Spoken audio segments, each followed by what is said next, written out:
like to get a little more into it. I don't have the time to really dedicate to it. I'm kind of curious about that Celestron Origin. No.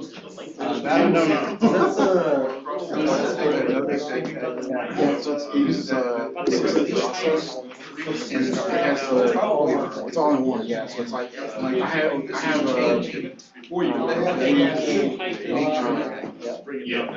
just put it down and install it. One of the aspects Origin uses that same like the camera's all built in, and you can, yeah, it would be nice to just plug it in and recognize that same mouse. And maybe they will down the road. We put an email, hey, I've already got the mouse. That option to the camera. You like stick which one I want to set up, and I have to have two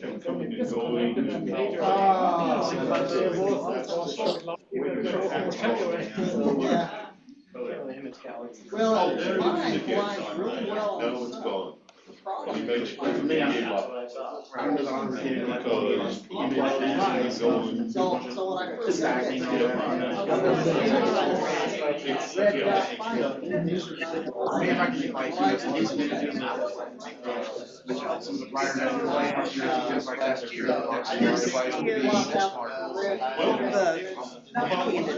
And I'm trying to figure out what that's way. I mean, I can put it up there in the document, but that requires changing.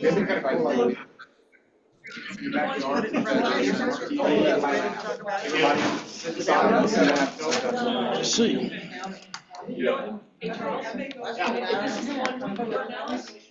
Either way, they're both the same. Here comes the second set.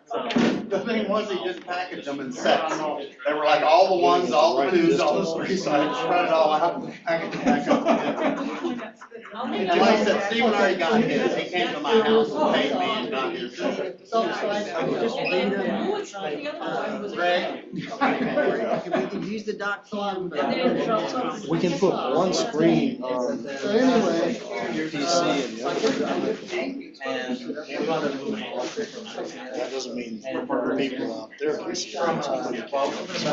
Every third one. Okay, but my one of my family, my grandfather went to LSU. Hello, Charles. So they grew up in Gonzales. I grew up in a town called Pickens, just barely across the border. Okay. So I start looking, so I thought maybe I have lost. Because I spent an hour. Yeah. I have lost. I'm here moving the thing around.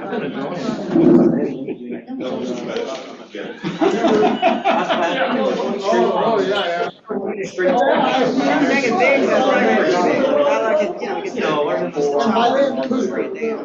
It's different than punching an object. I've always. Were you at home or where did you live? You're at Petterdale. I don't know the sky as well as I should have. Yeah. Low clouds, high clouds. For me, I more enjoy just the sea change. I don't care if the telescope gets me there. Leave it on there for now. My other question is, what's going to be the best way to make sure that people can be heard? Either come up to the front or go back near Ernie's? Wander with the microphone. The one that Ernie got? So we could just move that to where somebody, because I want to make sure everybody can be heard. Would you? Throughout the room, have the microphone or get the microphone. It does a pretty good job of capturing people speaking. It does a pretty good job of it. Yeah, we got more people, so I'll put it back because we got one there and we got one here. So. The program is basically people talking. I want to make sure. Oh, God.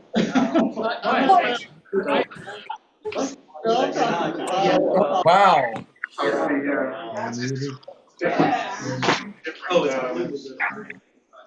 don't have to do any stacking. Most of the cameras are good enough now, I barely have to do any post editing. But after the eclipse, so that was July. Our anniversary was September. So I was just thinking, what if there's a It's not gonna go bankrupt. Didn't know jack about telescopes. Went out to one of their star parties and we did this. They let me use one of their club telescopes. Yeah, that's probably exciting.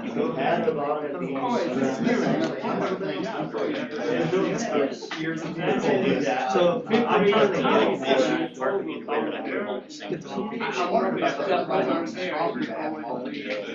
it'd be cool just looking, like I said, I never had a buddy to go to Germany. Years since I've been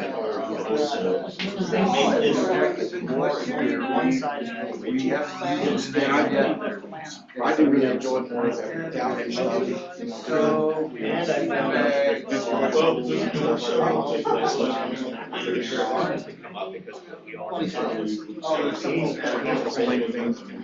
Like I've learned a lot just going to Tulsa and here. All the meetings and speak on everything. I learned a whole lot more about why stuff happens in it's all possible. So, you know, kids as much about it. So it's like, I guess I'm gonna go. Keep my commitment to choice. I enjoy having, you know, seeing people, seeing their reaction. Even the movies, like, we're like, oh, that's boring. It's like they're like blown away. I'm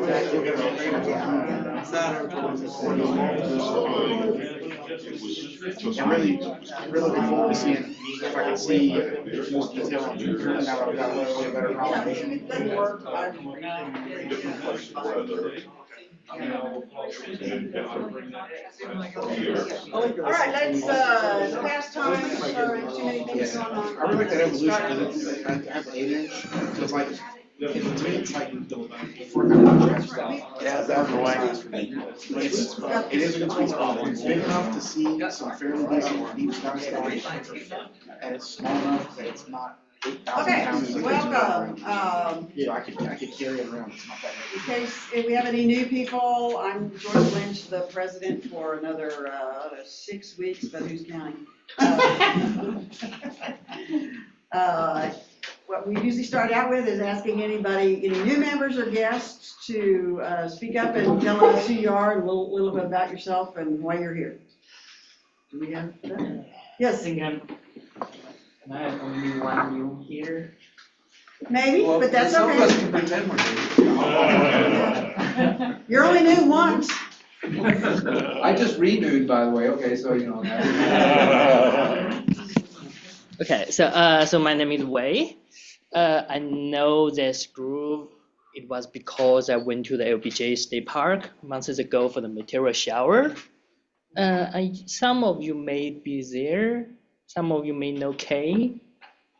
But yeah, but anyway, for this eclipse, I watched it in the front. There is a ground in front of my office, so we have an office eclipse party. We have hot dogs from Costco and watch the eclipse right there. And I bought a little small device, basically allows you to put your phone on it and take picture and photos. It's just like a simple version of telescope. So I have some video and photos. I may be shared. Yeah, no, actually there was once when I was still a child, there was once. But at that time I don't have phones, so I just use that glasses. And I know some of people that will use some above water filled with ink, so you can see the sun through. Yeah. Welcome. Yeah. Thank you. All right. Nobody else is new? I'm kind of new. Yeah, you are kind of new. I came a few months ago. I think I came to like 2 meetings, but then kind of dropped off for various reasons. But yeah, I'm Josh. I've been in the hobby for I don't know about 10 years. but I've never been a part of a real astronomy club. So I'm kind of looking forward to meeting you guys and, I don't know, maybe just get some observing partners and figure out where to go around here. So. Great. This is the place. Welcome. Glad you're here. And I think everybody else I recognize, so. Let's see. Anyone online? I'm sorry, what? Anybody Oh, online? that's true, thank you, I always forget. Yeah, anybody online who wants to introduce themselves? Yeah, this is Luis Arturo. I'm just new. First time I think I joined this like maybe a week ago. And I own a telescope for maybe a couple of years, so I'm a newbie too. And of course, here in Austin, so much light pollution that you always have to go somewhere else. And what else? I also enjoy the eclipse. Actually, I got a good luck because I went west to a little town called Mullen, which is like half hour before Brownwood. And we had a pretty clear day. And so I had other issues with the hardware. But besides that, I think I was able to enjoy a lot and take some videos and pictures and all that. Good. Okay. Welcome. Anybody else online? By the way, I actually go to school there, mechanical engineering. I'm getting my PhD 66. All right. Good for you. So I didn't want to go to a meeting because I was pulling weeds and my hand, I don't know what the heck I pull, but my hand is all, I don't think I can drive. Anyway. Well, welcome. Glad you're here. Anybody else online wants to say anything? Okay, we'll move on then. The minutes should be from last month's meeting, should be in the newsletter that came out today. Treasurer's report. Charles, do you want to say anything? Well, we're still always got more income than expenses, so that's a good thing. And our checking account balance has grown so large that the executive committee decided that we should invest some of that. So I finally got that taken care of today, and we moved about $15,000 into a 5% yield CD at University Federal Credit Union. So we're off and running. Okay. I will say that we did get a $2,000 donation from Smithsonian Journeys, for whom we did an event on last Friday night, another one Saturday night, another one Sunday night, and so they gave us a night. They're very pleased with what we did. They've given us the donation already, so I'm glad they were pleased with what we did. Anyway, so that was a. We have another $500 from Sunrise Beach on Lake LBJ. We did a star party for them Sunday night. Great. Okay. All right. Very good. Okay. I'm sorry, what? Were you there? I organized it. Terry was there. Thank you for doing that. Yes. Earning the club some money. Nice. Okay, Vice President Jamie, you want to give a report? It's, yeah, something special I want to say, but, okay, I'll just say, hi guys. Okay, hey guys, I'm Janie and current Vice President.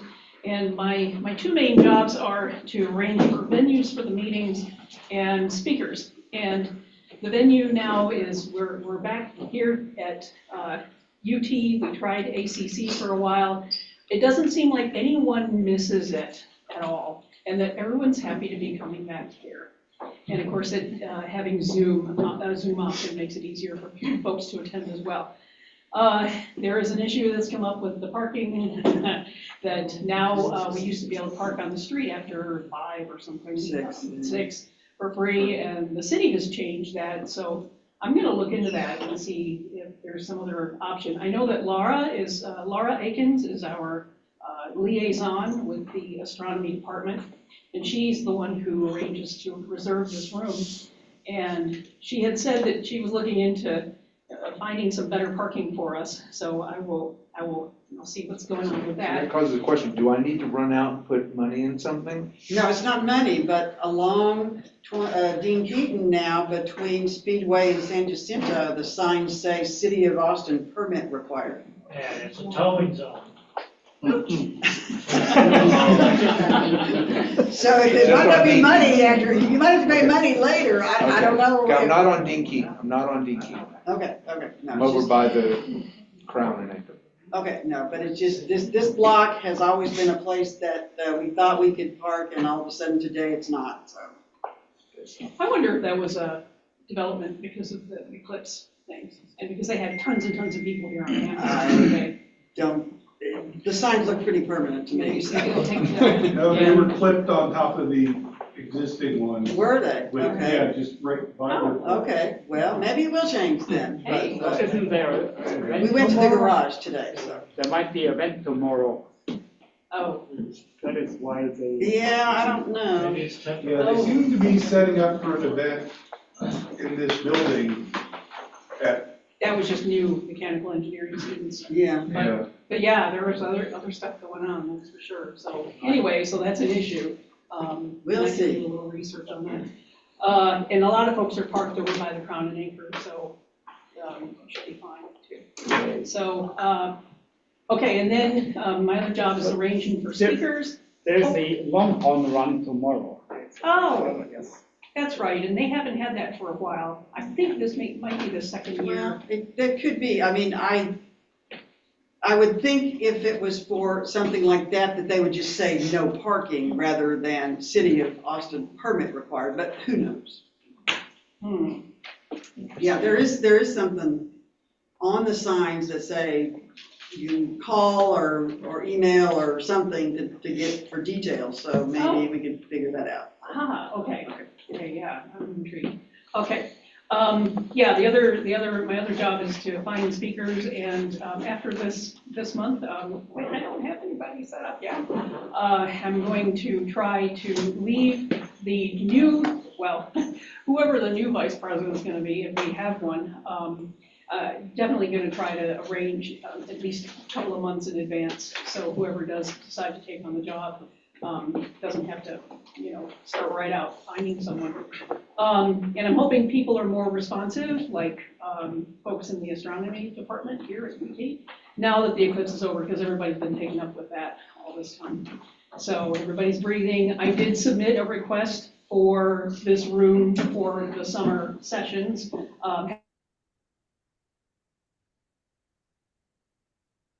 I haven't gotten a response yet, but I'm pretty sure so we will be here for the time being.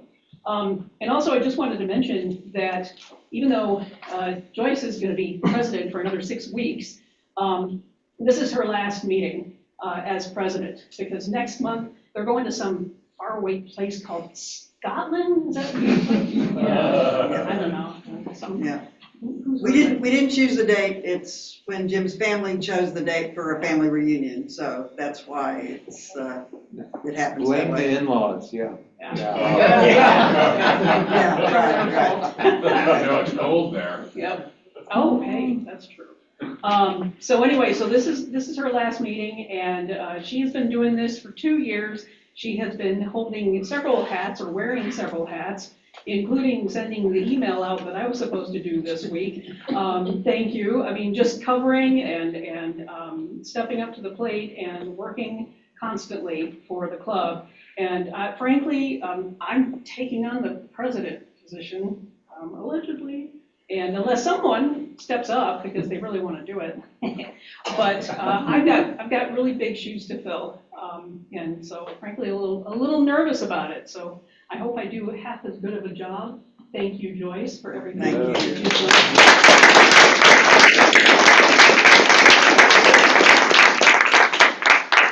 I'm not going away except to Scotland next month, but I'll still be around because I have a lot of knowledge of what's been going on for the last 20 years that I think I can probably continue to be helpful. Joy is help. Terry? So while you're still VP and we haven't got any future speakers lined up, you might want to make an appeal to the membership to see if anybody has anything they want to talk about. You should be able to get 2 or 3 of us to want, be willing to come up and bloviate on something. Yeah, bloviate, I love it. So there we go, consider this an official appeal, thank you, that's a great idea. Rely on the membership if anybody has someone would like to speak for, or something that you would like to bloviate. I love that. And an email to those who aren't here and hearing this certainly would be a good idea. Ooh, I can actually do that, I promise. Yeah. Okay. Anyway, thank you. All right, thank you, Jamie. All right, Communications Chair, Terry? Nothing new to report. Nothing new, okay. Equipment, Greg? Nothing of significance. Okay. How'd the 24-inch work? Worked fine. The battery's dead again. We're working on that. This was at the Eclipse. Yeah. Yeah. So it was a manual job, but it worked great. Yeah, there was always a line of people wanting to look through the 24-inch at the Eclipse, yeah. Happy to say the solar mask I made worked fine. Yeah, that was cool. That was a great math. Nobody went blind. Member services, we do have a member star party I think it's the first week, we'll send out information, but there is, we didn't do one for April because we figured we have the Eclipse, which is kind of a member star party, but there is one at Bed Wolf at some early May, and we'll get information out on that, obviously. Outreach, is Ed by chance online on Zoom? I didn't notice him. Ed, if you're out there, please unmute. Okay, he didn't tell me that he would be, so. Anyway, outreach, there is a star party tomorrow evening at Ames Lake State Park. Ed was asking for additional volunteers yesterday because he didn't have very many. I will tell you, anybody who has been out there in the past and we're at the Central Park area where we had a lot of problems with headlights, we've moved. We're in a better area that is not surrounded by roads, and we did this one other time and it was much better. No problem with light pollution. So anybody who was discouraged because of where we used to be, we're now in a new place. Okay. Joyce, Yes. don't be put off by where it is. Oh, It's in the tip. right. Yeah, It's not that bad. it's by the dump station for the trailers, but Yeah, it's not that bad. there was no problem when we were no problem with it when we were there. Okay, not bad at all. Plus it also has a nice paved surface. Exactly, yeah, and It's in the big turning circle beyond the. right, right, and I mean, there's some question of how it's going to be in the middle of the summer, but when we were there the last time, it was fine, and nobody came while we were there, so it is a. Nobody came to dump. Nobody came to them, so. Okay. I hope that it's going to attract more of the volunteers, because a lot of people haven't wanted to go out there because it wasn't the best location, and we thought we were going to move down by the lake, and that never worked out. So, but I think that this is will be a better spot for us. Okay. Let's see, anything from any of the members at large? Ernie, anything from Dark Skies? Yes, in the article this month, I've highlighted there's an effort to advocate for some better lighting on a new road, Oak Hill Right. Parkway that's going down to Dripping Springs. So please read that, and I put a website and a phone number that you can call, and for those who they would appreciate all of our efforts as they help us try to keep our skies dark. So, Dawn Alcor? Yeah, Yes, so registration for Alcon, the 17th through the 20th of July has opened and is available online or by mail, including the past presenters who I've discussed previously in attendance. They've also recently added two of our nearest and dearest, Robert Reeves, singer, writer, astronomer, lunar photographer extraordinaire, and former head of public affairs in our Region McDonald Observatory, Bill Wren. Also, if you have not yet submitted and plan to submit your observations for the annular eclipse observing list and program, that is due May 30th, and you have until October 31st to submit your information for the total solar eclipse. Where is Alcon?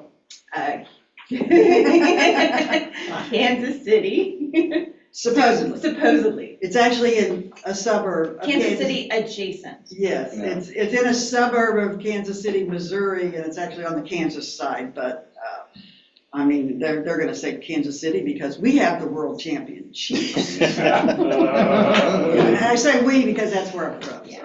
For the rest of this year. All we care about is Travis, okay? All For the we rest of care this year, about is what? Travis. Okay. The newsletter came out today, so you may have seen the email about that, and, so I think that's it for reports, unless anybody else has anything. All right, the one order of business that we have for tonight is election of officers.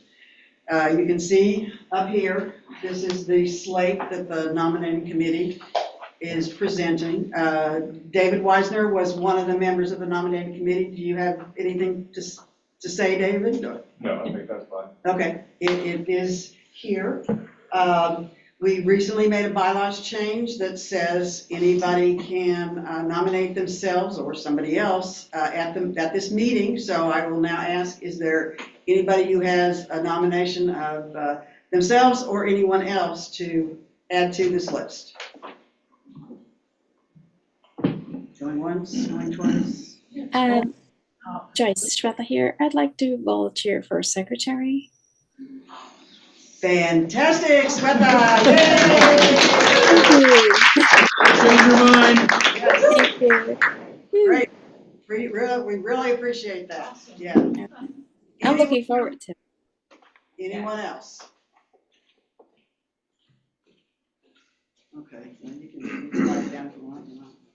All right, if there are no other nominations, our bylaws say that if there are no contested races, we don't even have to take a vote. What happened to Domingo? Domingo wasn't on the list that I got. Is that, do you know? Okay, I guess he wasn't. If he was on the committee, I guess he was decided not to. Right. Okay. Who are you Yeah. adding, Jim? Swetha. No, not Brenda, Swetha. Oh, I thought I heard Belinda. No, she's not. Well, Excuse me. we don't really need to worry about it. All right, if there are, so anyway, as I said, our bylaws say that if we don't have any contested races, we just declare that these nominees are elected. And I appreciate their willingness to serve, and we'll look forward to them beginning their terms on June 1st. And I want to thank David Weisner and Domingo Rochin and Bill Gammerdinger for serving as the nominating committee. So the election is done. These are your new officers. You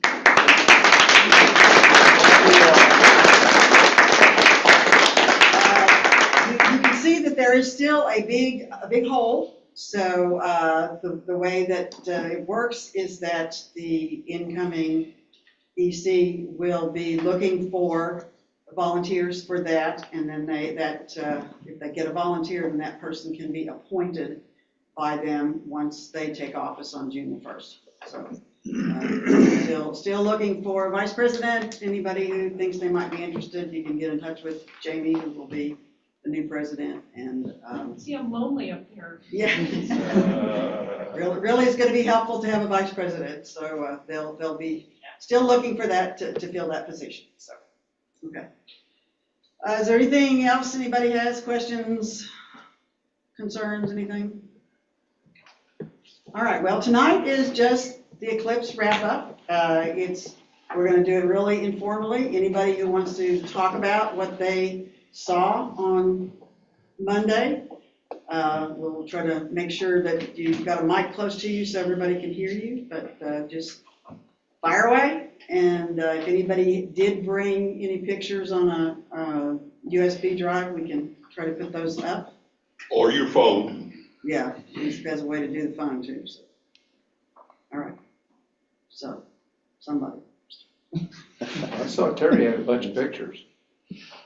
Yeah, I was showing pictures that came from, that came into our Facebook page, and also it was a group of pictures that were submitted to APOD, or one that APOD, Astronomy Picture of the Day, said, these are pretty good pictures. We've picked this one, but these are runners-up kind of things. So we can go through those again if you guys want to look at them. I think that'd be a good idea.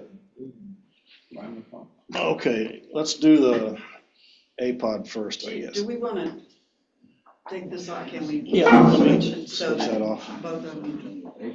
One picture that I saw on the nightly news, somebody had gotten was the totality, and then on one side was a large commercial aircraft. On the other side were contrails from the aircraft. That was a pretty cool picture.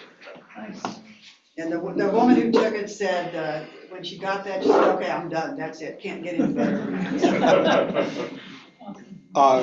Can you guys out in the ether see? Am I still sharing the screen? Don't see the screen. Okay. See the board. Yeah, we see the whiteboard. I shouldn't see the light board anymore. Hang on. Where is my share button? Why did everybody suddenly pop up here? Okay. No, I'm seeing the whiteboard. Oh, no.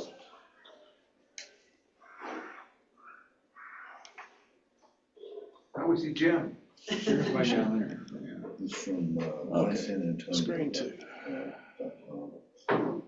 Share. That's what I'm seeing now, Terry. Okay. You got it. Yeah. We could just start with this one. This is in the APOD group. This was a controversial picture that went around. It's by a fairly well-known astrophotographer, McCarthy. Andrew McCarthy. Of all the guys out there I know that have monetized their astrophotography business, I think he is the most successful. So he will be selling prints of this. Most people were upset, and some also well-known photographers were a little leery of this, like Damian Peach was complaining about the star field here. Is how did he get 11th magnitude stars in there? Yeah, right. Well, he actually mentioned it. If you go to his website, he talks about how he did it. It is a composite, but he did the star field 6 months ago, because you can't do the star field now because there's a sun in the way. So 6 months ago, he figured out where the sun was going to be, and he captured the star field, and then he laid everything on top of it. The other thing that was talked about, and I didn't quite understand this, is he did some kind of radial blending of the corona, or radial normalization or something. I'm not exactly sure what that means, but he did catch a lot of things at one time, or put them together. So the diamond ring may also be a separate part of the composition here. He's got a hint of earthshine, and I want to say, if you guys saw the 2017 eclipse, that one had a lot of earthshine on it. So you could see the craters on the moon, and in a gray relief. I've seen very few pictures in this eclipse that show any earthshine at all, and this is not much compared to what they were seeing in 2017. So you can go to Andrew McCarthy's website. I actually have it up here. Hey Terry, could that be because we had so many clouds, it just wasn't reflecting as much back? Well, I'm thinking, yeah, a lot more humidity in the air where almost everybody was, and that would cut it down quite a bit. So there are other factors like that. It's probably just due to the conditions where everybody was working under. But the corona was more intense this time, right, because of the high sun activity. Yeah, I would agree with that. We have some pictures that have really good Coronas, but anyway, just one last thing I'll say about it. You can go to his website and order prints, and he sells them in all sizes for different values there. But if he sells out, he's going to make about 200,000 on prints of this one picture. Wow. I like this one. This guy just walking along one of the lakes up north in Illinois. Really good scale. I'm kind of curious that I guess the sun could have been that low by the time it hit Illinois. It seems a little bit low, but other than that, it's a good composition. Going the other way, Terry. Terry, could that be Vermont or New York? He says from Illinois. Okay. Yeah. Nice composite there with totality in the middle, and you got a little more than a diamond ring on both ends there. So I think everybody in Texas pretty much saw the same set of prominences here. Yeah, we did. This one was amazing. I got to look at that one through 4-inch binoculars, and it was just jaw-dropping. Yeah. This one over here was a nice active one too.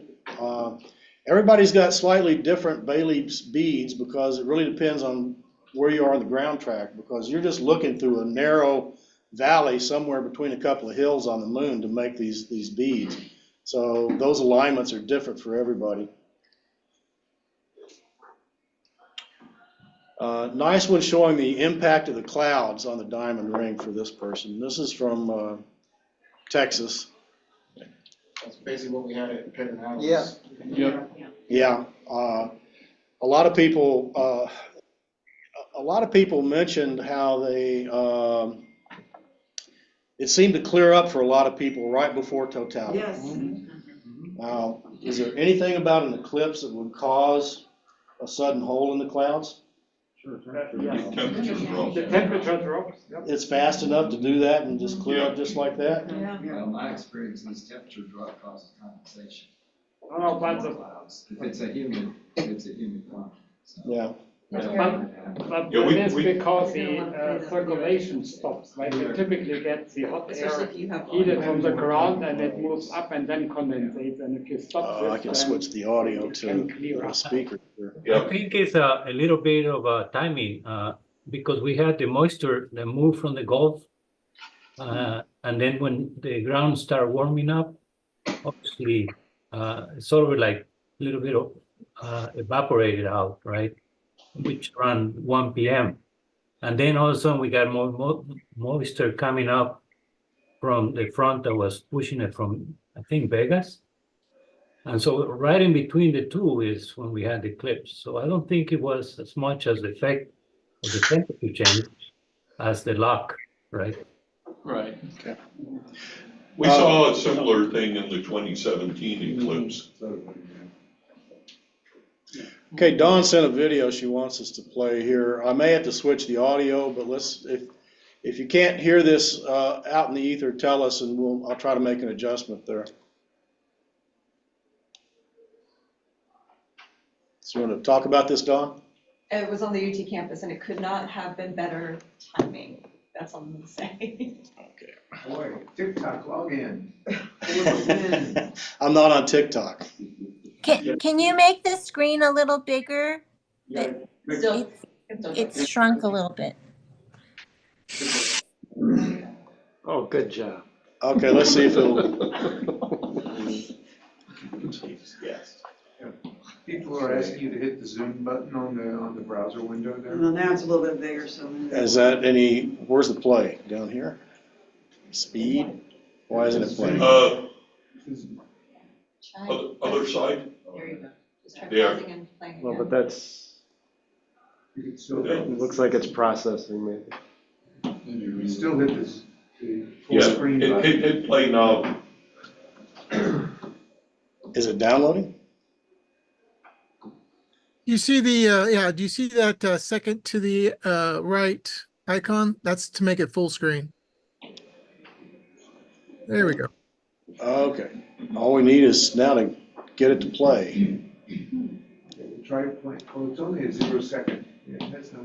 It says 0 out of 0. Let's see if we can drag it. Oh, that might be because it's bent on campus, I guess. Some indication at the top about the wireless. In that green bar. Oh, you mean this? This has been up there. I'm not sure what it is. Okay, well, Speed, would that make, Can if you, no speed, would speed give us something? I would, read. Dawn, you can play it on your phone? Maybe Can I- you could put it on the, Can I connect it? well, I'm wondering. Actually, you know what I can do? Hold that on. white I screen. can,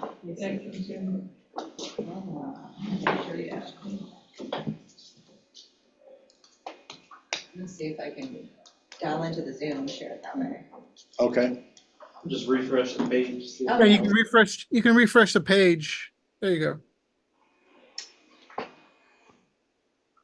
There it goes.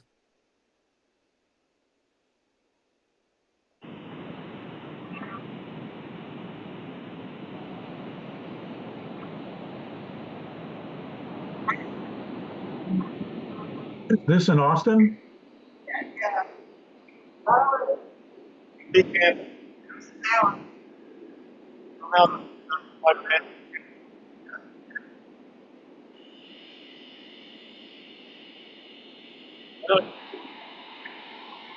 I mean, yeah.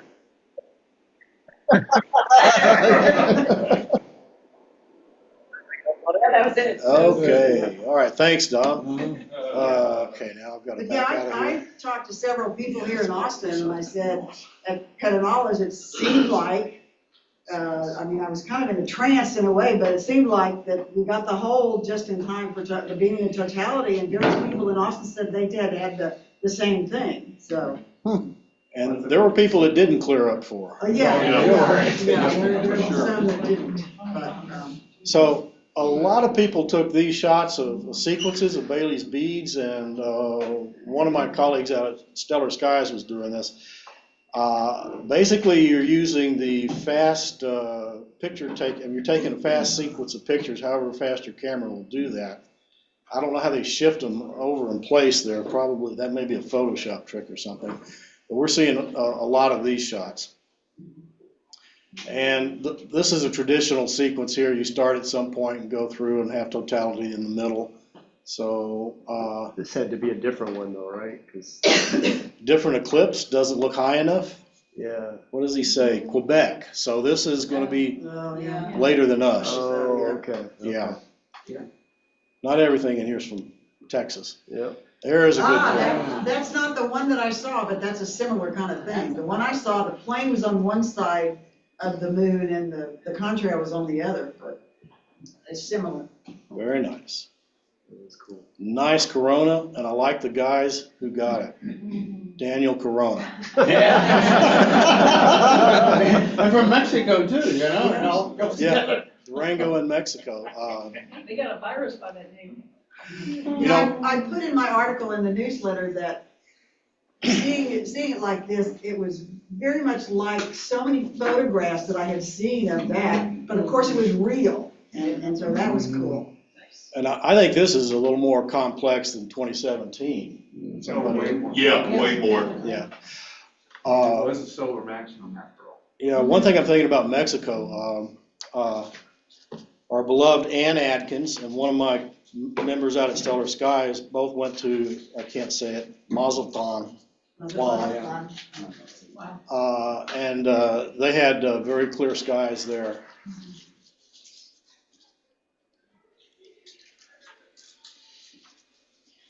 Okay, just a diamond ring in the center, and okay, pretty nice sequence. This one was from Arkansas.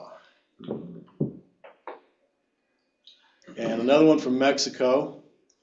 It's a combination of the Bailey's beads and this large prominence. And I've seen a lot of those that were doing the sequences there, they have this prominence in them, but not nearly this clear. But this guy was focused on one shot, not several shots. Oh, I love this one from Carrie Ann. Some church, I guess, in Ontario. Nice composition there. That's so pretty, it looks like a painting. Yeah. And another circular arrangement with the diamond ring and totality in the center.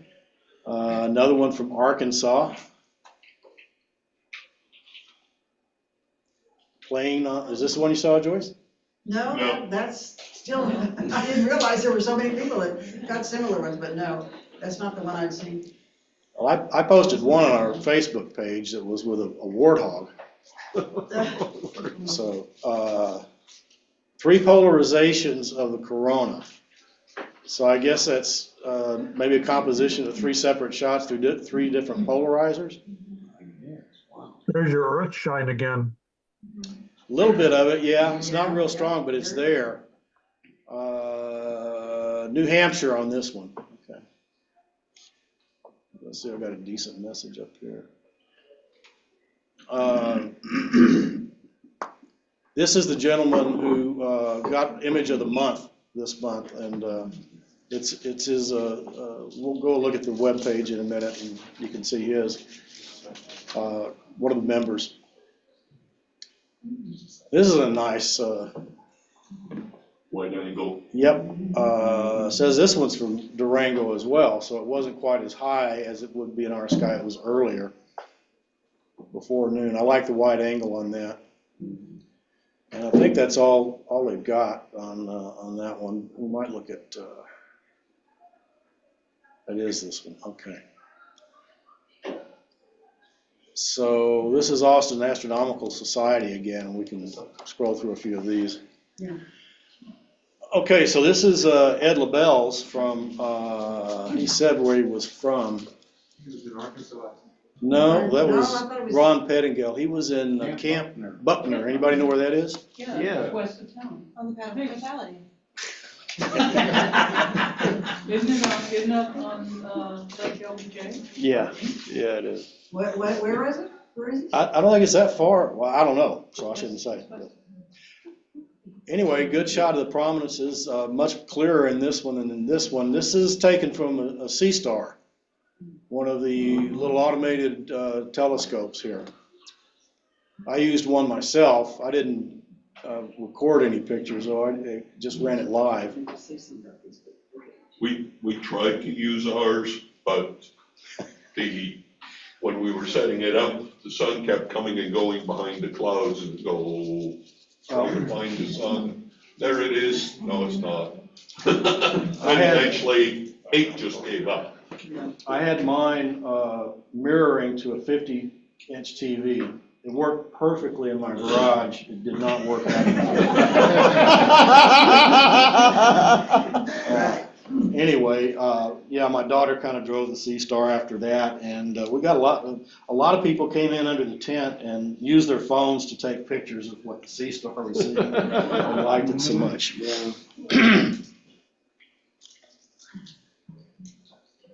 So another corona from Ibrahim. Howard Kells, nice location here. And cloud impacted corona, I think, but a nice one. Alice Meyer Gentry, pretty nice one. Somebody complaining about all the fakes, and there are a lot of fakes. Right. Kelly's saying, all right, how many things can you see that are wrong with this one? Right.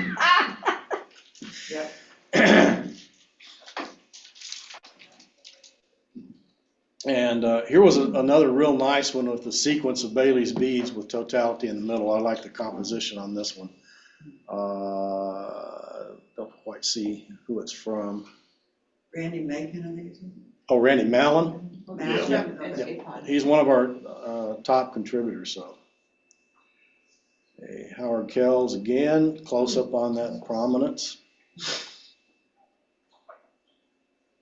That's a Cheshire cat grin there. Nice diamond ring.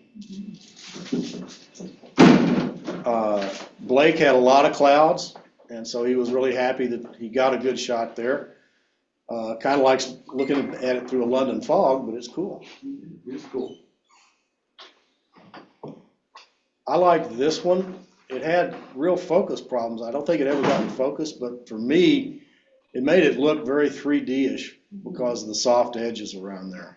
So you can, it's like the moon is really in front of, you know, a long way in front of the sun.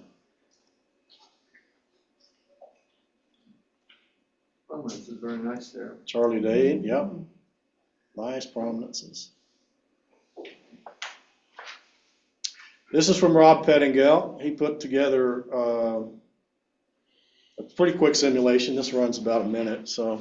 You said, say it was in Little Rock, did I see? Hot Springs, I think. Oh, no, it says Little Rock, okay. He was gonna do Texas, but he didn't like the weather, and I think he has a son in Little Rock, so it was a no-brainer for him. Well, Tim, you went to Arkansas instead of staying in Texas, right? I have some pictures too. On a flashlight. Yes, I did. I went to Hot Springs. Who's that? Jim Moyle. Hey, Jim. Oh, okay, okay. I missed it in 2017 because of the clouds, and I didn't want to miss it again. All right. Did you say you were able to see totality in Hot Springs? Did I what? Did you see totality in Hot Springs? Oh, yes, I saw it very clearly. Yes. Very good, thank you. I was gonna go there and we ended up going someplace else. Okay, thank you. It was very nice. This one goes through the diamond ring pretty quick, so I thought I'd play it again here. You can zoom that full screen. Yeah. Where's my play button now? I think you switched programs. Ah, okay.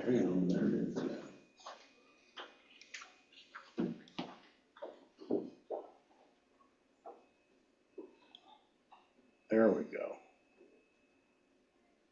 Yeah. I like that cool blue filter too. And nice sunspot. That was on the edge of the sun just a few days ago. I've watched it go across every day. One more time. Yeah, I tried a time lapse with Sea Star. The only problem was is we had enough breeze that it was all over the place. Yeah. But when I did the video totality, that was rock solid. So that part was okay.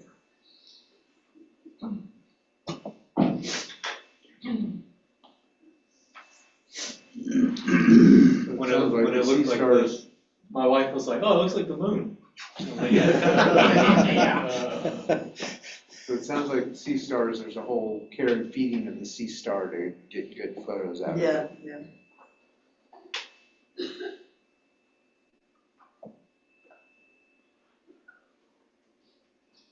Okay, Rob.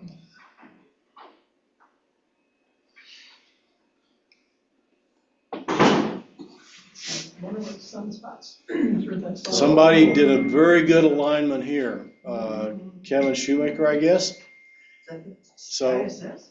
that is the International Space Station. Wow. Wow. And, you know, he had to be in the right 100 yards someplace to capture that and get, and be right on time. So it So, has to be a really quick exposure because ISS. Well, it says a single frame, so that was a And- video, yeah. this impresses me too. This was done with a Daystar Quark chromosphere. That's basically an eyepiece that acts like a solar scope, turns a regular scope into a solar scope, and hydrogen alpha. And you can't see, it's got a lot of structure in there, so. I guess that's the moon on the right. Yeah, this is just a beginning of totality, I mean, of partiality here. Yeah. Amazing shot.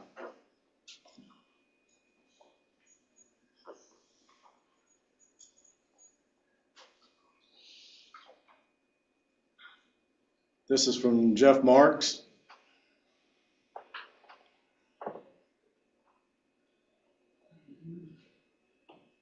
Bright diamond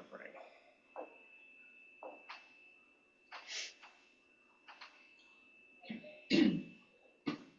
This one almost looks like it's backlit by clouds or something. It's not really corona, but There may be some high thin clouds that are getting lit up. sure is Krishnan. Oop. I have to go somewhere for this one too. Okay.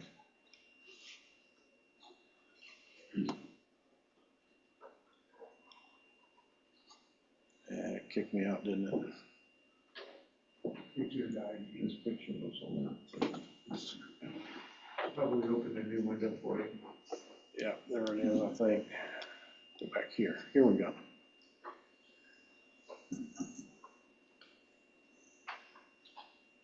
This is another C-Star composition. A lot of clouds here. Yeah, that's what we got on Sea Star. That one was just an orange screen. Wow.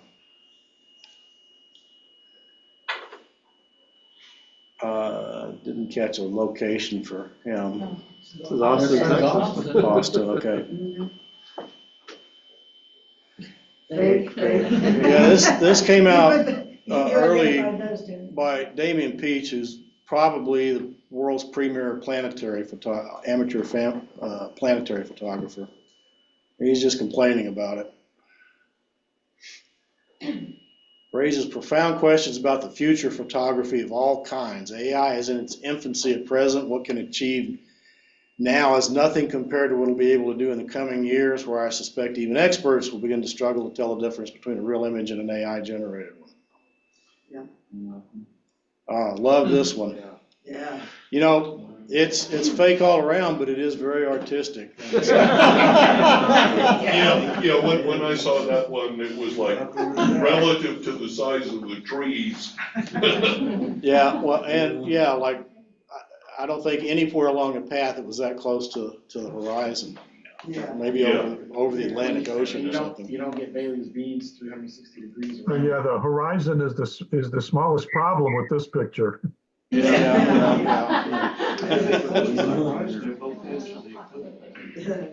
Say again? You're gonna be closer to the horizon at both ends of these. Which were in oceans. Oh, the north end was. Yeah, off of Newfoundland, several hundred miles, yeah.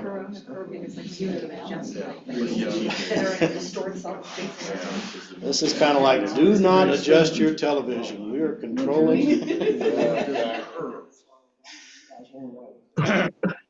But a lot of discussion about, well, isn't he free to do his artistic expression? Most folks would say, you come out front and say that's what you're doing, okay, yeah, go for it. But if you're just trying to pass it off as a reality, then you're just a hoaxer, so. But the sad thing is that so few people can distinguish between one and the other. Well, yeah, I mean. You had one up there that had two suns being eclipsed at the same time. People say, oh, right. Yeah, it makes you suspicious of anything that you see, and that's unfortunate for people who, you know, the one that they did was real, that you don't know whether to believe it or not. Looks like Jack was socked in most of the time too. Yeah. If that's the only one he published. Yeah, this is my Stellar Skies colleague here who was in Mexico. I'll blow that one up. That's nice. I'd like to know how many milliseconds apart those were. Yeah. Yeah. And then Randy, who did that nice combo with both ends, he put this one out. Oh, love this one. Yeah, right. Amateur.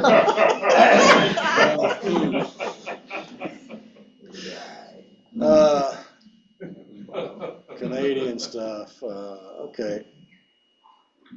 This is from one of the solar observatory satellites at an L1 position. You see the shadow? That really impressed all my grandchildren. I saw one, I'm not sure where it was. It was taken from a hot air balloon at a couple of 100,000 feet. Not a hot air, a helium, a weather balloon, ones that get way up there. It was kind of a selfie off a selfie stick. crazy to think how big it is on this picture, but to be in totality, it's. Well, that's definitely covering up more than 120 miles, yeah, so that's a lot of penumbra there too. The shortest 4 minutes in your life. Yeah. It was really quick, Especially when the 2 minutes of it cut off by clouds. Yeah, I like that one with the A10. Yeah, there's your warthog, and, You said something about a picture with a warthog. I'm not sure you're talking about an animal, no, okay, yeah, right. Waiting to find out. no, that's one of the most beloved, jet fighters in our arsenal. Yeah. Yeah, and the Vulcan gun on the front, Unless you happen to be a When- new tank commander. Yeah. when it is fired, the aircraft pretty much stalls. They have to put it in a dive to open up with that gun. It's Anybody very- got, Thousands hold of up your rounds Dr. per Pepper minute. can. 50 millimeter. Yeah, that's about the size of uranium. the bullets this thing's shooting. And Depleted just uranium. the recoil pretty much stops the aircraft, and so you have to let it continue its dive. So this was an airframe built around it. Yeah. This again was captured with a Sea Star. She was shooting video and she just took a shot of her video with another camera. Somebody lower in the comments there pointed out that they were right next to an Air Force base. And this is Baba Aramili, AAS member, this is his, I think this one is his image of the month. That's in the newsletter there.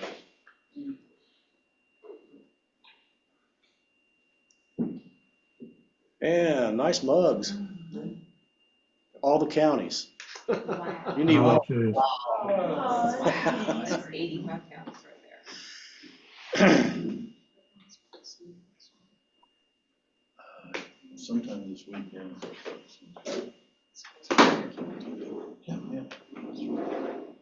This one from Bob at Bad Wolf.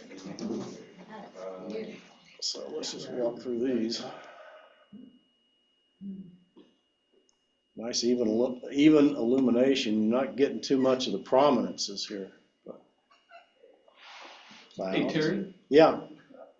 I'm not on Facebook. Is there a way to send you a picture of the show? You could email it to me. Will that work?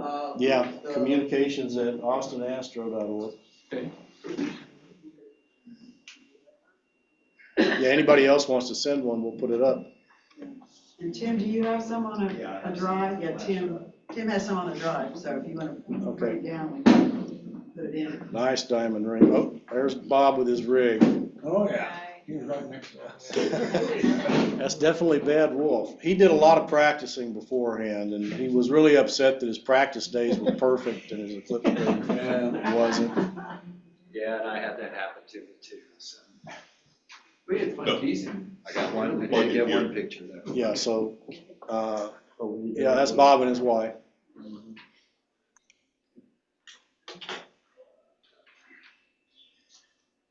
Alan, you want to talk a little bit about how things work at Bad Wolf?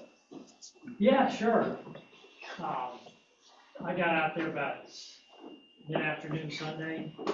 Already several people out there rolling in throughout the day. I think by the end of the day Sunday, there's maybe 45 people, 50 people out there or so.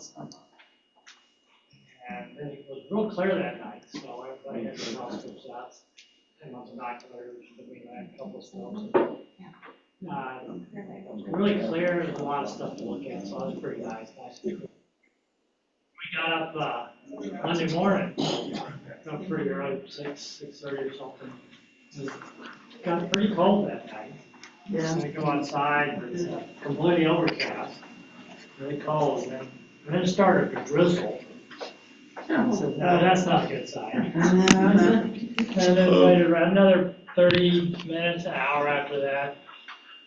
It wasn't drizzling, it started warming up, and then you could see off in the distance little holes coming through the clouds. So I think it was a good sign. Everybody's getting really cheerful. And it got more clear as the morning went on. There was about by that time, probably 60 people or so. Yeah, Jackie had showed up, brought the sunshine with her. Sure did, we appreciate that. But it sounded like it was a little bit better than over at Pedernales. We had, seemed like more clear than clouds. And we pretty much throughout the whole Go ahead, Jim. sequence, from beginning to end, it was more clear than clouds. And then at the totality, right before the totality, big cloud comes over, but it went by pretty quick. When the big cloud came up, everybody went, oh no, you know, you could hear it, and then, yeah, and then we saw the clearing coming, and everybody cheered. Right, for the whole totality, it was pretty much clear. You saw a few wisps of clouds coming by here and there. That was throughout the sequence. We were able to see the shadow approaching and leaving. Yeah, that's what you were saying. Yeah, I didn't notice that myself. I was just. My friend Paul was saying that. Okay. I had heard the day before that Lampasas County might be one of the better places as far as cloud cover was concerned for the eclipse, and it sounds like it was. From the local area. Pedernales, we had a lot of the clouds came and went before totality and then cleared, but after totality, it was, I think, was pretty much cloudy most of the time. And we probably had a couple hundred people at the Star Theater, and I had really been concerned because they were gonna let in 375 vehicles, at least one of which was a 15-passenger van, and so I thought it was gonna be thousands of people. And there may have been thousands of people in the park, but there were not that many of them there at the Star Theater, so it was not really bad at all. So that brings up a question you just saw on the list there, is that there was a drone at Bad Wolf Ranch. I believe Adam was running it. Yeah. You Did you ever get Adam's last name? No, but I bet you have an email for him. He's been a Yeah, I member about 4 probably years. do. Assuming he reserved with me, I do recall somebody named Adam. I'm not coming up with the last name, but I can find We can out. look into We'd that. love to find that. Okay, yeah. There are multiple people I'd like to get back in touch with that we didn't exchange cards, and I'd love to Okay. ask you. if Yeah, we can do sure, an sure. intro or whatever. I can come up with. So Susan, we'll try and track down Adam and see where we might be able to get I some want to say maybe footage. its last name was Brannon, but I'm not sure. So, Either from Tim, Kenyon. Yeah, okay, so microphone turned on here? Yeah. Okay. Yeah, so we got nervous about all the clouds in Texas, so we decided to go to Arkansas. And we even thought about if it was cloudy there, we might even keep going, but we didn't have to. It turned out, yeah, so we found a place, we were on top of a mountain. I would probably say probably about 1,000 feet above the plateau there. Sea level, maybe 1,500 feet above sea level, I'm not sure. But I guess the day before we had, quite a few cirrus clouds streaming in off the Pacific jet stream, South Pacific jet stream. But later on that afternoon, a cold front came through and swept it out pretty clear. Still a little bit nervous though, because eclipse morning, the front had stalled maybe 100, 200 miles to the east of us. So we were kind of worried about that, but early in the morning, there was a few thin cirrus clouds, but by a couple hours before the start of the partial eclipse, well, maybe not that soon, but before the partial eclipse started, it was just completely pristine, completely blue sky, not a cloud in the sky, very transparent.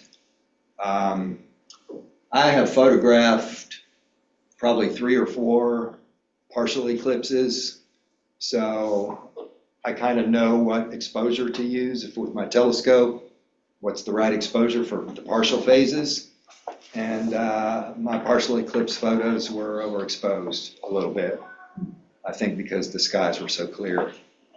So, but anyway, so yeah, I spent a lot of time practicing because this would really be, we got rained out in 2017, based out of Kansas City.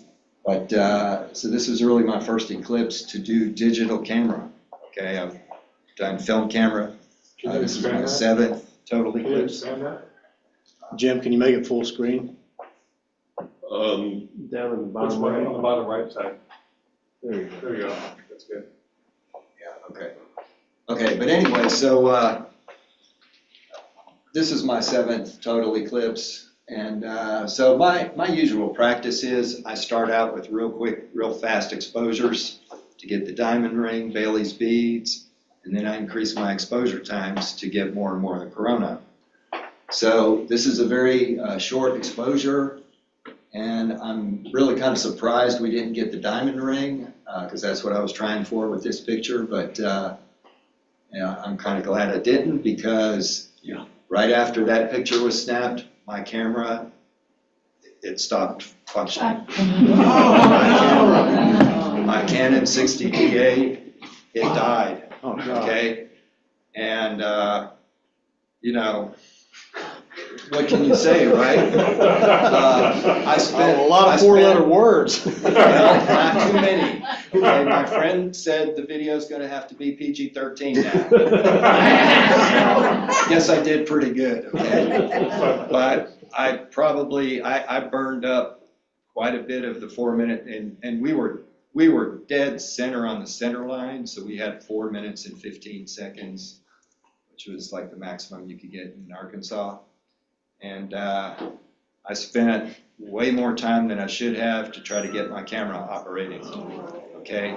And it wasn't a dead battery, and I had an extra battery, and I had an extra, you know, and I'll get to that in a minute. So this was the only picture I came away with that I took myself. I've got a few more on the drive, but anyway, pretty interesting here.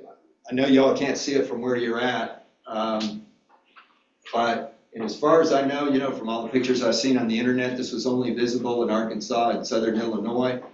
But there is what I'm calling a bridge right here, where it's not completely connected here, but it almost is. It's like a very large loop that's flattened. And then there's like some concentric loops here, okay? And then in the other photographs that we've seen so far, that nice big bright looping prominence, well, the tip of it is right there, okay? The moon in this view is moving to the left, okay? I've been to 7 total solar eclipses, and this prominence is by far the brightest prominence I've ever seen in an eclipse, okay? Now, yes, I did spend way too much time during totality trying to get my camera to work, but I did, the last 5 eclipses, I've had a pair of binoculars around my neck and never used them, you know, because there's just so much to see during the eclipse, you can never take it in. So I was really bound and determined, I'm gonna look at this thing in my 10x70 binoculars, right? Okay, and so I did, and I am telling you, similar to that first picture I think you showed, Terry, where all the stars were in the background,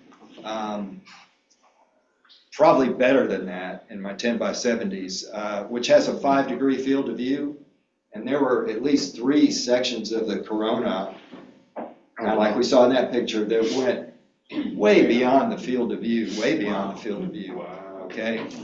Now, I was using a 5-inch refractor here, and because, you know, my plan was to take 12 pictures. I practiced and practiced. I could do it in a minute and a half, going slow, okay? And the rest of the time I was going to look, you know, through the eyepiece, 35 millimeter panoptic, 17 times, 4-degree field of view. So I did finally give up on the camera and put the eyepiece in. And, you know, that was mind-blowing too. And again, I have a 4-degree field of view, and the corona's going way outside the field of view. I didn't follow it because you know. And so I called my wife over. My wife come over to take a look, and the ending diamond ring was appearing, and she felt it was too bright to look at.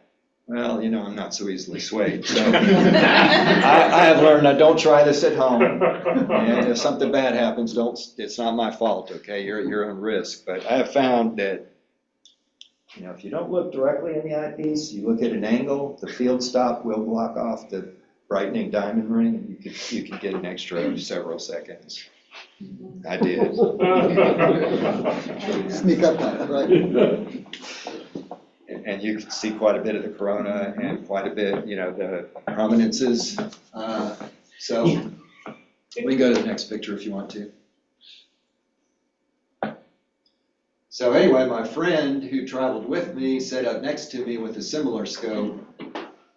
His camera worked the whole time. And so you can see some more detail here, the prominences, and kind of a double diamond ring and some beads. Various beads. Who is this guy Bailey? Astronomer in the 1800s. Yeah. And he either was probably not the first to observe Bailey's beads, but first to come up with an explanation, I would assume. And they have a PR department. Yeah. It's just what you Yeah. see after you drink Bailey. Okay, so, next, go to the next one if you want to.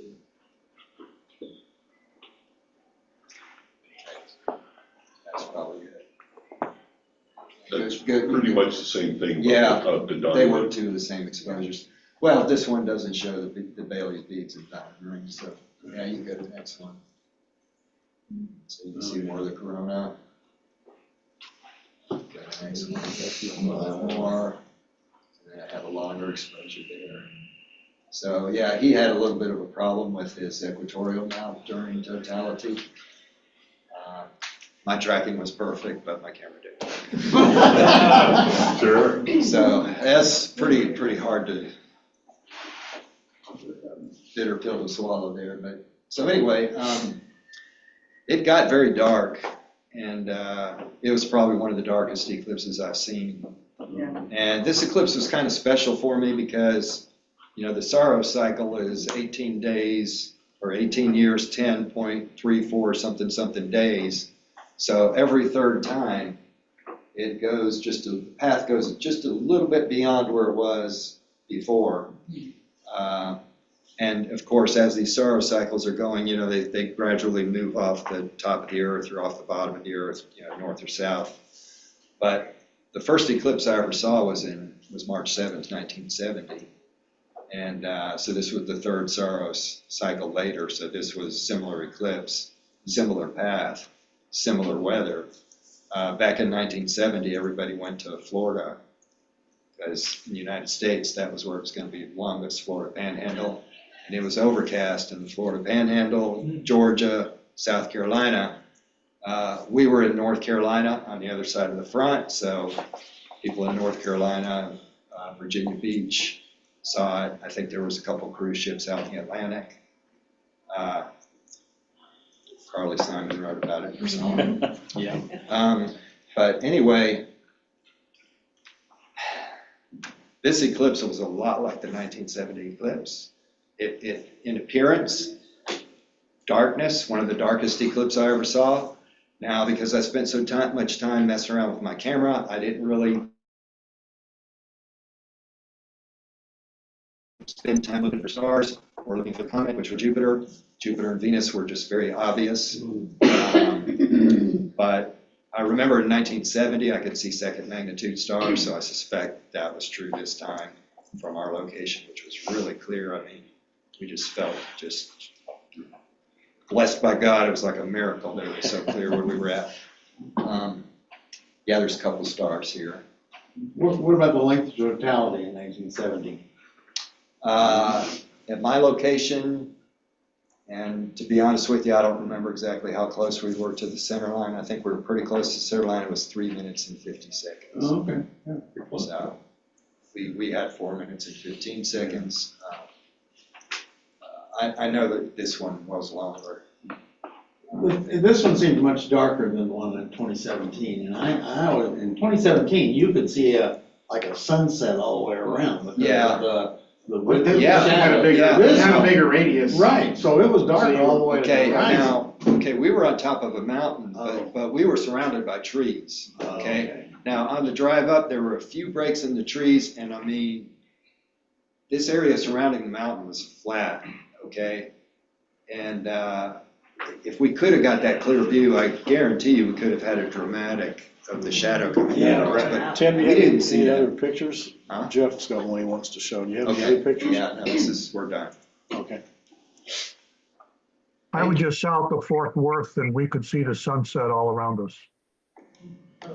Yeah, I think we missed some of these things because there were so many clouds at Pedernales. And, yeah, I mean, I wanted to see Jupiter and Venus and didn't get to. And I thought maybe some of the darkness at Pedernales was because there were so many clouds. Now, that may have contributed, but you're saying it was one of the darker eclipses, so. Yeah, this was, yeah.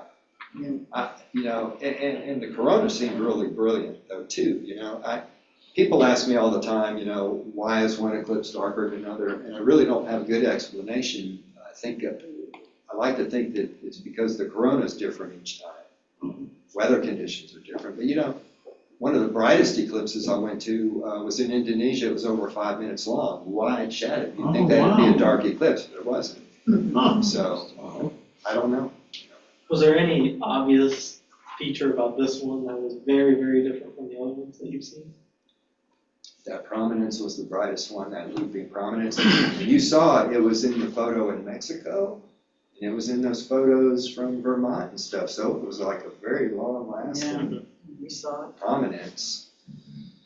This was darker than average, one of the darkest eclipses, the 1971, and this one, yeah, two of the darkest ones I've seen. Well, there's got to be some kind of range where, you know, the moon can fall within a certain distance between, you know, certain miles. So it might be that this one was closer to us, because I know the whole path shifted after they did some new calculations. So maybe there was more of the moon that was covering the corona. Well, that's another point too. The sun is not a solid body, so its diameter is a mean diameter. It expands it tracks, so. I'm curious about what kind of traffic people ran into. We didn't have any, we were worried at Pedernales, we were gonna have to wait till 9 o'clock to come home, or even the next morning. We left at 3:30. Right. We had a little bit of problem, but that was because there was a stalled vehicle on the road, but what did everybody? Oversized vehicle. Yeah, what was people's experience as far as the traffic was concerned? So we didn't leave Bad Wolf till after partiality had ended. Yeah. Then we went and got ice cream in Lampasas.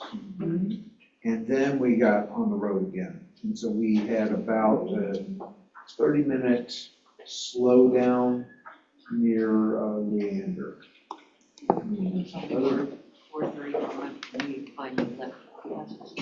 So Jeff, you want to tell us about your picture? Yeah, we got into Austin around 6. Yeah, but not the 200 miles in 8 hours that people experienced in 2017. And I was interested to read that, I haven't heard about Kerrville, but I read an article about Fredericksburg, and somebody described it as empty. Yeah. There were just not that many people there, and I'm sure that some people got discouraged because of the weather, but. I saw CNN coverage of Kerrville. Yeah. And they had tons of reporters and they just cycled through them, not much to say because the crowds were pretty dense. Wow. Yeah. Well, I can tell you. I came back on I-35 coming south and traffic wasn't bad. Yeah. We stopped at Applebee's. I guess we should, dinner. we should all be grateful that it wasn't as bad as it was in 2017. Well, the thing I thought was funny on the interstate was the highway signs that said, no parking on freeway. It's the eclipse. Yeah. Well, my husband left where we were just north of Burnett on 281 about 2 hours after the eclipse, and they were running 20-minute increments of people through the lights at 281 and 29 because they had released everybody from Reveille Peak. Reveille, yeah. And at 7, when we left, it was still pretty backed up, you know, heading east on 29, but there was no other traffic. Yeah. And that was 30,000 people they all pushed out of there because they thought the storm that we got the day after was. We also ran into, besides the oversized trailer blocking the road, we also ran into a little bit of traffic trying to turn onto 290 from people coming out of Jester King. Yeah. So it took us like 4 or 5 changes of the light to get on to 290. But not nearly as bad as what we thought we might. Okay, we have pictures from Jeff. Jeff. Go ahead. This was, I just wanted to show one more from Bad Wolf Ranch. This was with the 500 millimeter telephoto. Yeah, we had that one really nice clearing. A lot of detail and prominences. Yeah. It is. So how long do those prominences last? For hours or days or? Some can last for days, some can change in a matter of minutes.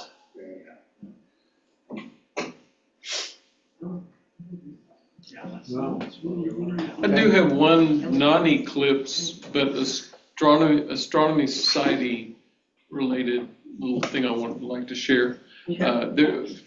Back in the mid-'80s, one of my friends here in the club who I'd met at UT, she started coming to the club here. She became fast friends with me and my wife. Her name is Shireen. She graduated from UT in '87 and moved to Baltimore, where she's worked at the Space Telescope Science Institute ever since. She came into town for the eclipse, so my wife and I got to see her for the first time in 37 years. So former member, and while she was here, she was staying with Debbie Bird, who's probably one of our most famous ex-members. And she also went and had lunch at a retirement home. She had lunch with Beverly and Derek Wills, the astronomers from UT. They, the two doctors that were astronomers here. And so she had lunch with those at a retirement home. And also at the same retirement home, having lunch at the same time, was Mrs. Harlan Smith. So she got to visit with her too. She said it was like being in the presence of royalty. Anyway, just some astronomy connections. Great, thank you, Jeff. Yeah. Anybody else? I'm just wondering what it was like camping out at Bad Wolf. It was great. Fun? Yeah, And then it was. They have like a porta potty? It's more than a porta potty. It is a flushable toilet. It is a flushable toilet. Yes. Yep. A lot of thanks to Domingo. Oh, yeah. Getting that project out. Yeah. We designed it, and we built it all. There's still a few things left to finish up on it, but it's fully functional as far as the public. Domingo was a project on the day of the eclipse. He was very dour, but we got him to smile by the time the eclipse happened. We got his smiles out of it. It was very important. It was a personal mission of mine to get him to smile. I know. We succeeded. You did. Well, and I think we ought to thank Alan too for having Yes. made My other observation is how many people were there for the very first time, and everybody seemed equally impressed, so I think attendance at Bad Wolf is gonna go up because of the eclipse. That's why we set the place up like that. I sure hope so. I'd like to see more people go out there more often. It was just really great to see so many people having such a good time out there. That's the whole point of setting it up like that. You invite people out and enjoy yourself. It's a nice, quiet place, except for the guy, one of the neighbors shooting off his automatic weapons. That happens everywhere, believe me. That happens in Austin all the People time. celebrating nothing like this. Especially on 6th Street. In Casper in 2017, about half mile from us, somebody set off a stick of dynamite. Oh, Charlie Miller was about 100 yards from the guy. Well, Alan, you said there were like 60 to 70 people. That is considerably less by about 30 to 40 from people who had said they were gonna go. But again, I think they're probably, I knew of some who said that they weren't gonna go, that they were gonna go someplace else, and so it sounds like maybe there were some, but. Well, yeah, that's you fine. go by what the weather forecast was. Yeah, By right. 2 o'clock, it was supposed to have been raining. You Right, know? yeah. You can't blame some people for trying to find a better spot. Sure, yeah, and I fully expected that, and some people let me know, but still, it sounds like it was a good crowd. Oh, yeah. Oh, really? And just about everybody, there was one RV parked in the RV parking area, but everybody else, it wasn't so crowded that everybody else was able to get park next to where the equipment was, set up their tents or canopies or whatever. And it wasn't overly crowded, it was room for a few more to come in, so it worked out quite well. Yeah, I hope more people that went out there will spread the word. Next time we have a members-only star party, I'd like to see a good crowd out there. It was way fun. It was way fun. How was that ice cream place? This was the cherry on top. It was quite nice. It was nice. It was nice. They had black waffle cones. So you would go back? We would go back, yes. I'd give it a try. So would you guys like to see this video of upcoming eclipses? Sure. Where they're going? And then you finish up with that. Egypt.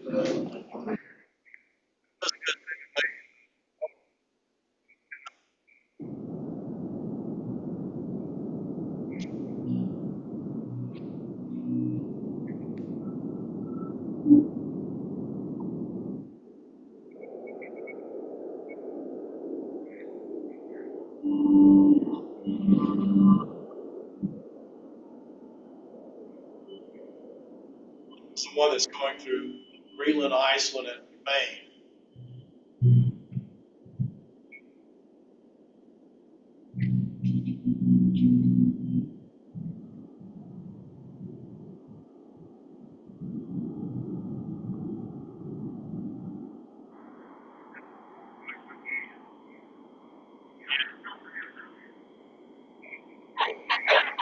Somalia, let's go to Somalia.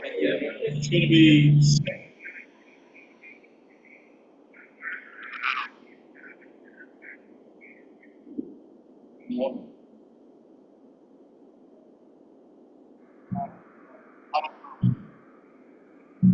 Yeah.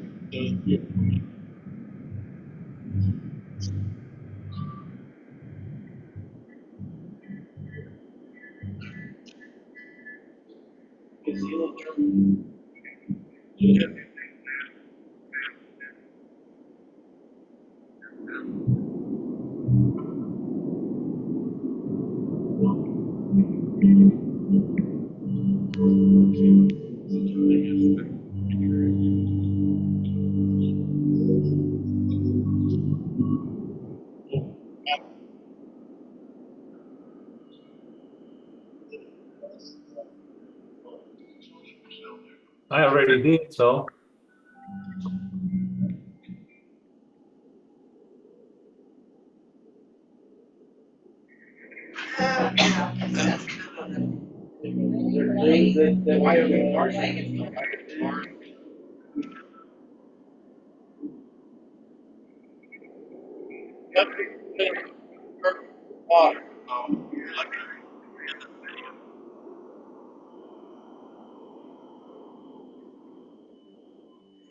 This is odd.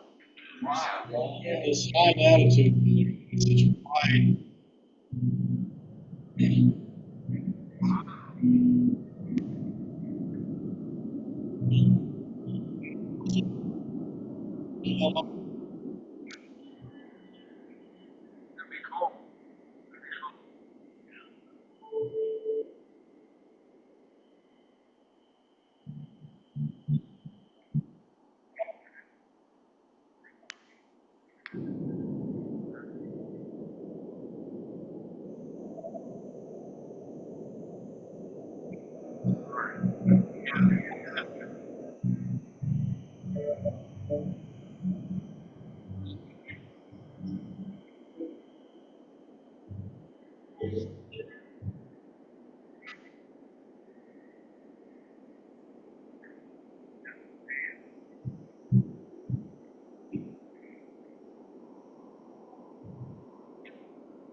Korea has the darkest guys on the planet.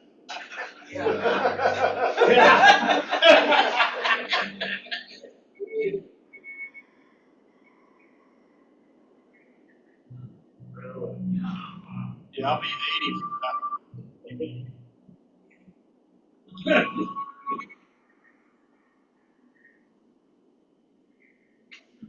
Another one.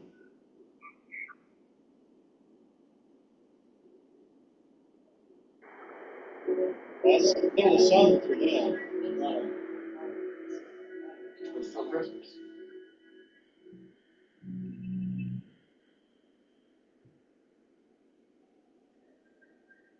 This one's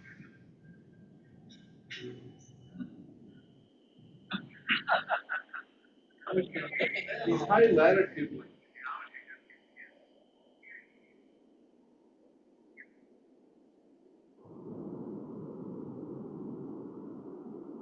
What is it between the yellow and the red? Is there no partial?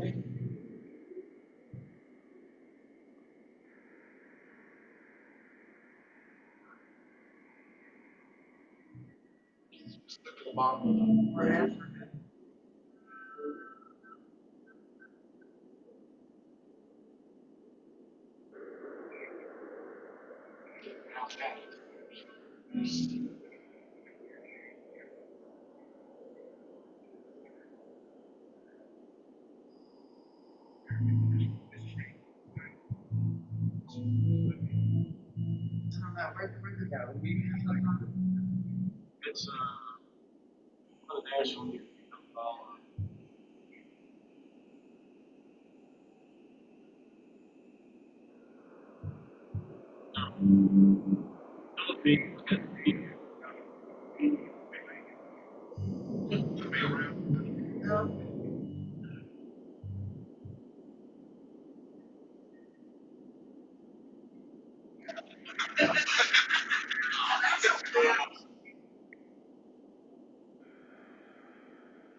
All in Russia.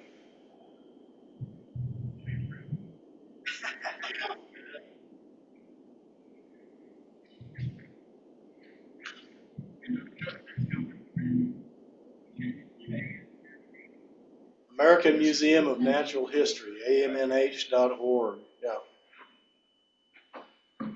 Okay. Yeah, thanks, Jerry. That's cool. Thank you, Jerry. Okay.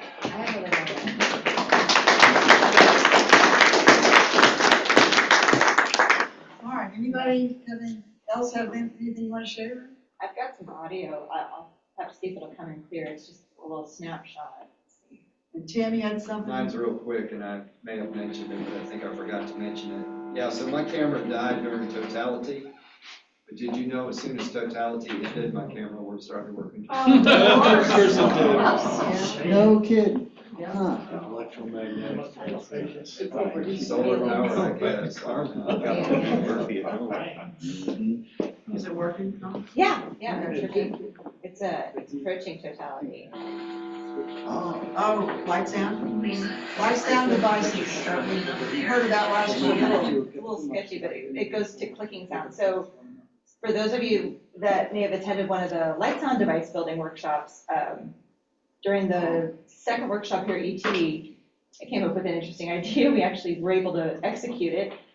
We had 7 different locations between San Antonio and New Hampshire that were live streaming the light sound devices online. We had 250 plus people attending on Zoom, and on the American Council for the Blind's media site, we had over 2,300 people who got to listen to it. And then I think there's in almost every major city, they had a light sound device with hundreds of people listening to it. So Yay. very successful. Cool. And the podcast is online. Listen to that. Accessibility for the win. Would you play it one more time? What's that? Yeah, it's her. There's a little bit of talking over it, but. There is totality. That's the sound of totality. So I think this is from Mesquite. And so each location had about 2 to 3 minutes on either side of totality, and then about a 5-minute break, and then jump to the next city. So you'd be able to, so it was interesting because a lot of different locations had varying levels of clouds or clearness, so the sound was different in each location. Cool. David, do you have anything to say about Kate? We're getting it. We'll have the video later. Okay. All right. David worked with the project CATEI out of what, Rice? I don't remember what it stands for. But... Well, it's actually at the University of Boulder. And they're the hub. And we took, we had 35 different telescopes, all taking probably as close to midline as you can possibly go. And they got 4 minutes, more or less, 535 different telescopes. And so we filed all this stuff, we packaged this up and got our stuff to Boulder. And they've got as much time as they need, probably 2 or 3 months. And then they'll give us back a video. So we might have another video for you. Yeah, that'd be Alright, great. cool. Yeah, see that in a few months, yeah, thank you. Yeah. Did anybody use the solar timing app on their phones? I kind of forgot that. We had 4 people in our group running it, and so they weren't quite in sync. So you would hear the announcement 4 times in about 2 seconds to the end. Trying to pinpoint exactly where they were when they got their GPS coordinate. Yeah. I was, it was my first total eclipse. We got into astronomy after the 2017 eclipse. We lived in Tulsa. We only got 95% up there. So I was kind of nervous about forgetting to do stuff. And I was originally planning to photograph it, but after the last meeting, somebody said, don't get so caught up in your equipment that you miss it. Yeah. Right. So I figured there's plenty of photographers in this club. I could probably get a picture off of somebody. So I just want to experience it. And the app was great. I mean, it timed, it was counting down and giving warnings. And with the clouds overhead, I knew the diamond ring was going to appear, 5 or 10 seconds before totality. So when it started that 10-second countdown, I just took my glasses off and I looked up and I flipped out when the diamond ring appeared. Because with all the clouds, I was worried we were just going to totally miss it. So and then said glasses off, glasses off. So I took my filter off my telescope, my C8. Was able to see those prominences. I mean, I have that image seared in my brain now of those bright pink prominences. It was really, really amazing. Just cried. Yeah. I had the same thing. I took about 25 seconds looking at it through my 10-inch job, and I will never forget what that looks like. My secret weapon, I had it off to the side were my 100 millimeter x 22 binoculars on a nice tripod. I hadn't told anybody what those were for. My intention was to, just hog it. And after I looked at it, threw it for a few seconds, hey guys, come over here and line up. And so 30 people ran under there, and I got back on at the very end, and Bailey's beads were starting, so that ended it. So, it was awesome. I think at the last meeting, the meeting before that, maybe I did an announcement. I was writing a software program to control my camera, and I talked to some people after that meeting. I got the program done, and it ran I had programmed in, I did a spreadsheet of every photograph I wanted to take, all 1,000 something of them from the whole sequence. And I could specify to the second when I wanted it to shoot, and the aperture and all the settings. And it ran it, and I just got to watch the eclipse. I made sure that I didn't bring out any new gear just for the eclipse, And even the USB cables, I had already tried them out. I knew they worked, except I needed a USB extension. So I put in a USB extension. Started up the program. It says, we don't recognize the camera. Come on. So I futzed around for 20 minutes. I missed the first 20 minutes of photographs in the partial phase, just trying to figure out, and it was that USB extension. It could see a camera, but it couldn't tell it was the right camera. So anyway, lesson learned. Try everything. Yeah, exactly. And then you can still get screwed. Yeah, that's right. Exactly. I feel like a common thought among us here, it certainly was me, I wish I could time travel back and go through it again and, do some things differently, make sure equipment Well, works. there's more coming up. Iceland. I don't know that I'm gonna make it to the next one, but, yes. All right. Anybody, any last thoughts? I would like to thank everyone who organized, because you all did a great Yes, you job. did. Thank you.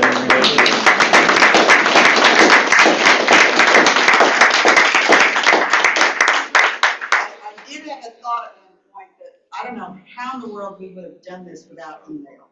Because I don't know how, like Tim's talking about the eclipse of 1970, I don't know how we would have organized what we had back then, because email obviously allowed me to people to communicate with me and vice versa. So that was pretty important to have that. Great capstone meeting for you. Go you girl. Anybody online want to say anything to wrap up? Yes. Can you hear me? Yes. Yes. Oh, I just wanted to thank you very much.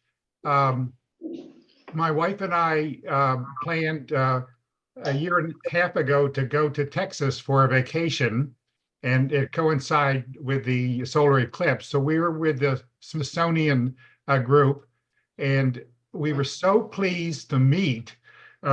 Fortunate that we got to meet Fred and Mike at the Reimer Observatory, and of course Joyce and all the volunteers that showed up with the AAS. And it was so neat for me because I'm a member of the AAS, and here I was with my wife, and we held hands during the totality. So it was very special. Great. Glad to hear it. Thank you for coming. One more over here. Okay, yeah, David. NASA has some jets that fly 50,000 foot high, and they're called WB 57s. And we've got a picture of them here, but that'll. You lost it. Yeah. Oops. Like modified U2s? Yeah. Right. Yeah. Nice. Yeah, Nova had a program where they talked and showed the. Yeah, well, those are, they'll be coming back, and I would imagine they're probably gonna be IMAX movies. So maybe not, maybe they'll have our video and their video. We'll get back to it. Sticking all that, Yeah. 35 minutes. Oh, yeah. Like an hour to Oh, hour yeah. or something? Yeah, an hour and a half, well, ultimately an hour and a half, but they might have only 45 minutes or so. Pretty cool to see how the provinces Oh, yeah. change as the fact goes. Okay, anybody else online? I wanted to talk about the app. I missed speaking out then. I don't know. I'm not sure it worked out fine for me. It kept saying partial, although I was in Fredericksburg, and I definitely wasn't path of totality, but it did not recognize it. I tried feeding in the coordinates manually, but I gave that up. I made my own timing, and I enjoyed for about 4 minutes of totality. So I left my equipment, just lay down on the grass. We had an Airbnb, and I just stared at the totality, which was, again, very, very, very memorable for me. So, yeah. There was an overcast, but it's okay. I'll work with that. Okay, cool. Anybody else? All right, well, I want to thank everybody for sharing. This is, kind of, I don't know, a feeling of community.